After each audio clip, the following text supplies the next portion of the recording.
What's up, guys? Welcome to Movie Empoium's Flashback Reviews, where we take a film from my past, maybe your past, and break it down. As always, if you like what you see, remember to rate, subscribe, check out YouTube, Facebook, Twitter, all that good stuff.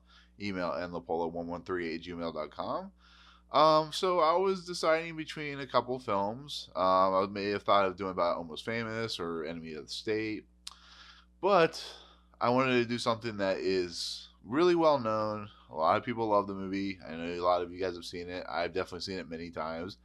And that is Bill and Ted's Excellent Adventure. It's a movie that has Keanu Reeves and Alex Winters as the main character, but is directed by Stephen Herek. It's written by Ed Solomon, and also has George Carlin as Rufus. So you know the base of the story, probably. It's about two slackers who are on the cusp of failing their final, failing out of high school, and they are sent this phone booth. Yes, a phone booth as a time machine from George Carlin's character Rufus, who has come back from the future, the world that they inhabit, that Rufus inhabits. Bill and Ted are basically deities in this world. They are gods in essence, where they have created the song that has created world peace among the stars and the galaxy and so on and so forth. And so they have to go back and correct this mistake. Otherwise, everything goes into chaos. Time goes displaced, and it's a typical time travel story that doesn't make much sense. But this movie is not supposed to make sense. It's supposed to be just fun. I mean, think about this. You have two guys that could fail a test that will go into the future and displace time, but the time has already been set. So it's kind of like what they say in Terminator.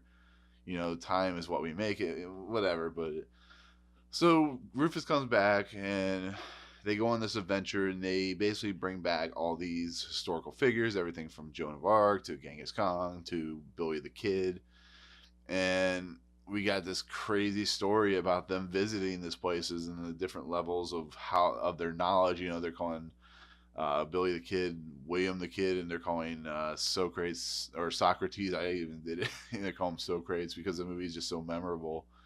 And Beethoven, for Beethoven. But what makes this movie just so much fun is just its irreverent nature of the historical characters. It's still giving you kind of a lesson of these historical characters, but it's just doing it in a way that it's just fun and it's entertaining, and it's just bonkers and insane. I mean, this movie's an insane movie to begin with because, like I said, you have two characters that are just slackers that are bringing characters from what they know on the sheet of paper that their teacher has given them to get an A. And I love this movie. I think Keanu Reeves and Alex Winter as Bill and Ted are perfect casting. This is what a perfect casting movie looks like. Keanu Reeves in his heyday, when he was doing stuff like Point Break, and he was doing all these weird comedies and dramas. He's perfect as Ted. Alex Winter, who didn't really do much after this, a couple other things, and done a lot of directing.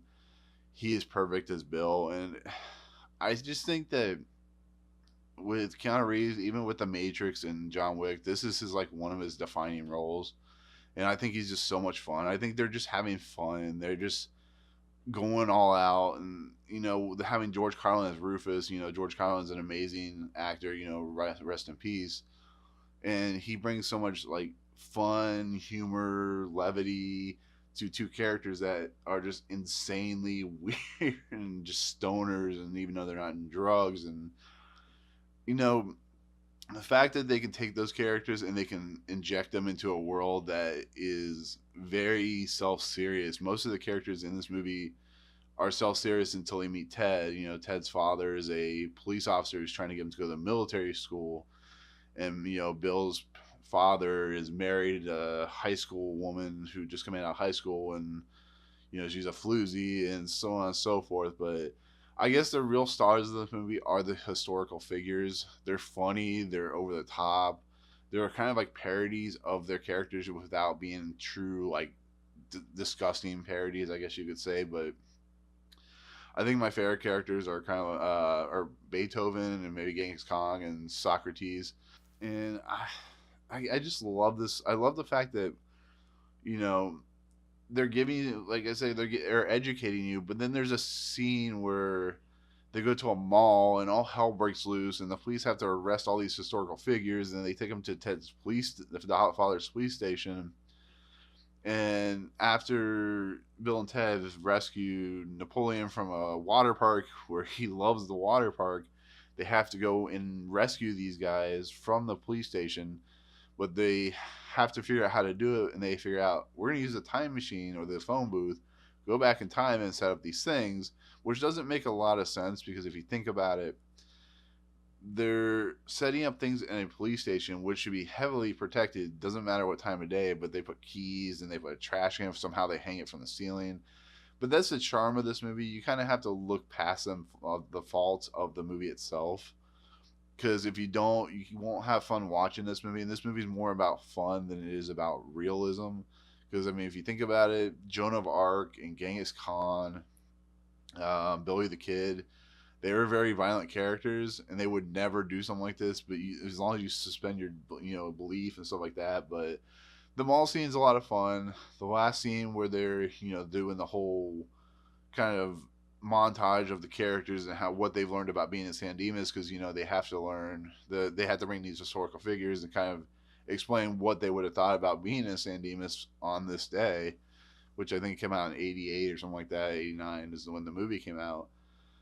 And yeah, that whole last scene it's actually kind of emotional and kind of fun to watch, and it's kind of just like it's a nice little climax complex ending that is a lot of fun, that is well edited, and just gives you a lot of heart and a lot of emotion.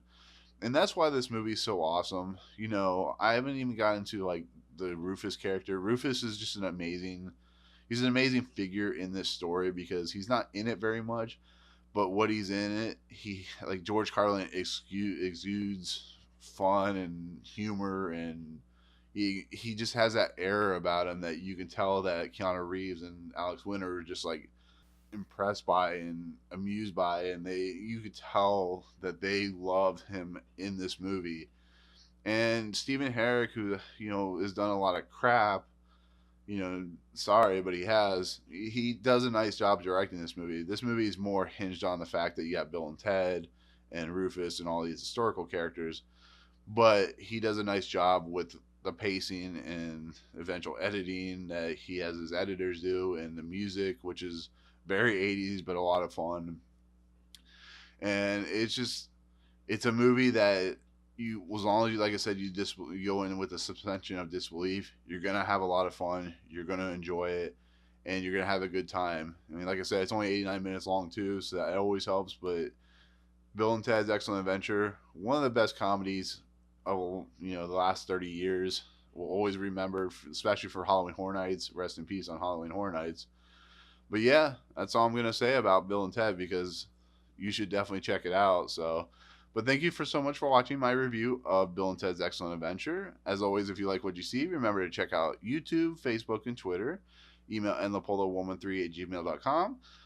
If you want to, comment below. Tell me what your favorite character is in Bill and Ted's Excellent Adventure, even Bill and Ted's Bogus Journey. Tell me your favorite historical figure. I'd be interested to know about that as well. But otherwise, thank you so much for watching. We'll see you guys on the next video. Peace. Whenever time stands still and trouble moves too fast, to save the future, we must learn about the past.